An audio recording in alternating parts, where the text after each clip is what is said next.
పాత చీపురుగట్టను ఎట్లా వాడేస్తాం? అగో ఢిల్లీ ఓట్లల్లో కూడా చీపురుగట్ట పార్టీని కట్టగట్టి ఇసిరిపడేసిర్రు అక్కడ ఓటర్లు.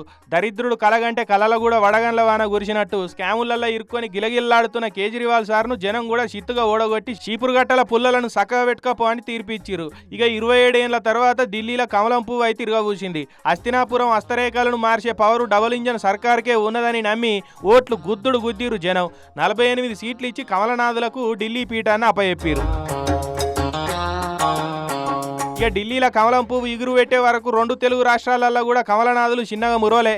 ఏడికాడ స్వీట్లు వంచుకొని ధూమ్ధామ్గా బ్యాండ్ బాజా సప్పులు పెట్టుకొని కాళ్ళు నొచ్చేదాకా ఎగిరిర్రు.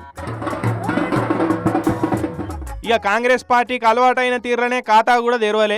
ఒక్క సీటన్ను వస్తే ఎక్కిరిస్తారేమోనని గుండు సున్నాతోటే సరిపెట్టుకున్నారు. కాషాయం పార్టీ విజయానికి శుభాకాంక్షలు చెప్పి వాళ్ళ గెలుపును వీళ్ళు సెలబ్రేట్ చేసుకున్నట్టే ట్వీట్లు పెట్టి సంబరపడ్డారు. ఇక జగడమెట్లొచ్చిందిరా జంగయ్య అంటే బిచ్చం పెట్టే పిచ్చి మొకపోడ అన్నట్టు ఢిల్లీలో కమలయ్యలు గెలిస్తే ఈడ కాంగ్రెస్ వాళ్ళు కార్ పార్టీ వాళ్ళు కలవెడతట్టు ట్వీట్లు వేసుకొని తిట్టుకున్నారు. అటు నడుమిట్ల తెలంగాణ కమలనాథులు జొరి అంతా మీ పుణ్యం వల్లనే మా గెలుపు ఈజీ అయిందని కాంగ్రెస్కు కార్ పార్టీ వాళ్ళు కౌంటర్లు వేసిరు.